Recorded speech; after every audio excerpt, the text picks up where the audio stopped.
listener production. Hey there, Bension Siebert here with the briefing. Good news, your mobile phone is not giving you brain cancer. Decades of worry about radio waves travelling out of our phones and into our skulls has apparently been put to rest with a massive World Health Organization review published today finding zero link between mobile phone use and brain, head or neck cancer.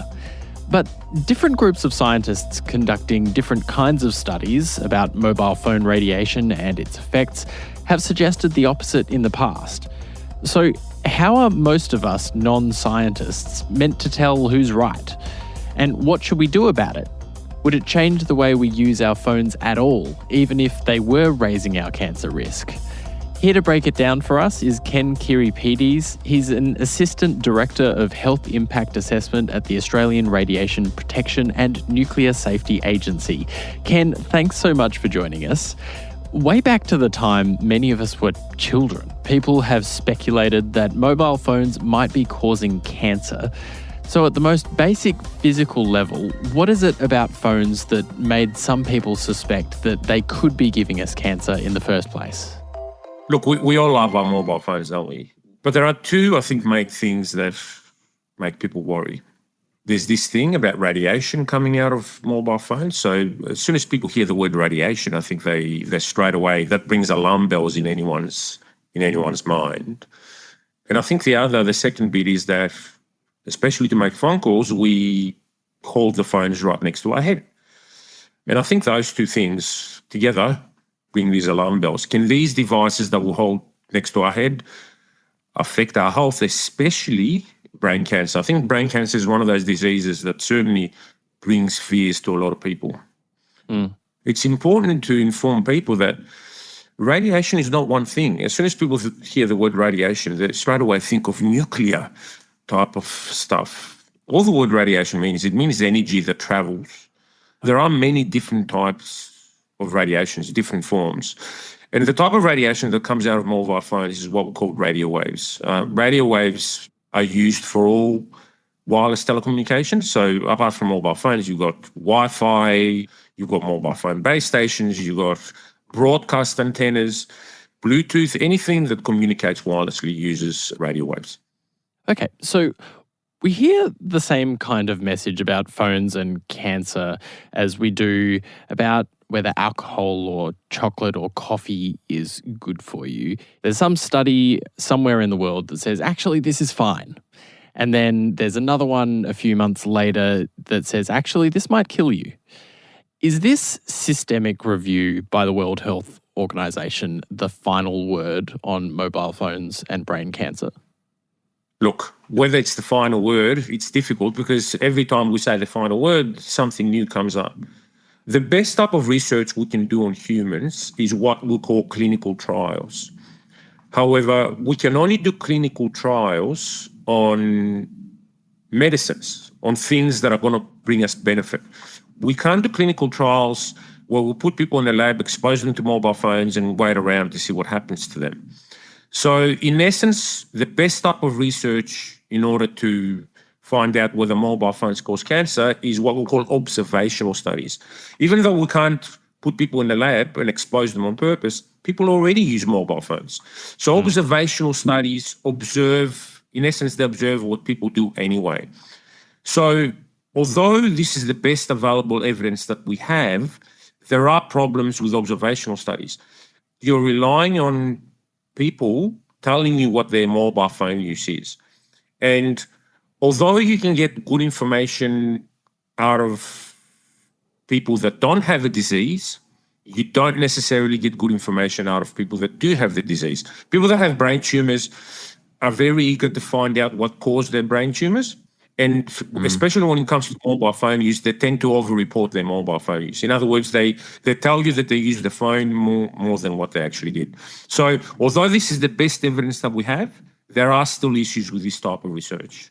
This is a very large systematic review, though. Can you just explain the difference between this kind of massive systematic review and, say, a small study involving a few people? So we looked at over 5,000 papers, and we came down to 63 studies that were relevant. Some were small, some were large. For example, we had what's called the Million Women Study in the UK. It included over 1 million women over a period of 28 years. And what a systematic review does, it combines all the different results and it gives different weight according to the quality of the study. So obviously, if a study is very large and it's conducted very good, it's going to have a larger weight than a smaller study. So a systematic review is a lot more informative than a single study because it brings all the available information together. Let me just go to one of the studies that has had some news coverage over the past few years. It was in 2018, and it was from the US National Toxicology Program. It found, quote, clear evidence of carcinogenic activity that linked cell phone exposure to cancerous heart tumours in rats. There was also a brain cancer that was, quote, considered to be related to cell phone exposure. Given that, and given other studies, how confident can we be now that there isn't going to be some future study that tells us actually this causes us harm after all? Yeah. So there's a few things to unpack in what you just asked. So the first thing is that our systematic reviews on human studies. Our systematic review didn't include studies on animals. So that's another systematic review that's happening at the moment by the World Health Organization, and it hasn't come out yet. The second point is that there is a hierarchy of evidence. So when you look at different types of studies, I mentioned to you at the start that the best thing that you can do is randomized trials. We can't do that in this instance. The second type of most important studies are the observational studies. Animal studies are way down the chain. So studies on humans are a lot more informative than studies on rats, for example. What has come out of our systematic review is a lot more important to what will come out of any animal study. And the third thing that I will say about the study that you just mentioned, although that study reported associations with certain tumours, the exposure levels that we used that produced those results were at very high power levels, not at the sort of exposures you would get from using a mobile phone. And there are some other issues about that study, but the main issue is that the exposures that were used in that study were not what you would find in the everyday environment. Do you worry that misinformation and conspiracy theories being so rampant can mean that despite relatively conclusive evidence and a study as high quality as this one, people just might not believe it? Look, yes, that's a good point that you make. I mean, we, at the Australian Radiation Protection Nuclear Safety Agency, we deal with that every day. Misinformation is rife. It just especially skyrocketed ever since social media has become really prevalent. I think the best way to combat that is to put out clear information based on the research rather than on things that are baseless. So what we do at our Panzer, we continually put out good information. I should also point out we have what's called a Talk to a Scientist program. So people that are concerned can call our Panzer and talk to an actual scientist about the actual research rather than go on a deep dive on the internet that might show various type of information. So look, I think it's important to present people with clear scientific facts. Okay, and finally, do you sleep with your phone in your room? I do. I do. They say it's not good to use your mobile phone just before you go to bed, not because of the radio waves, because, it stimulates your brain. But I actually don't follow that advice. I use my mobile phone before I go to sleep, and my mobile phone stays right next to my bedhead.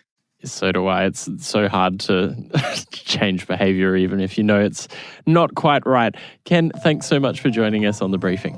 Thank you for having me. Ken Karipidis there. That's it for this episode of The Briefing. We'd love it if you could share this ep with someone you think might be keen to hear it. And if you want to keep up with our other content, you can check us out on Instagram at The Briefing Podcast and on TikTok and YouTube. Just search Listener Newsroom. We'll be back in your feed tomorrow from 6 a.m. I'm Bension Siebert. Catch you next time.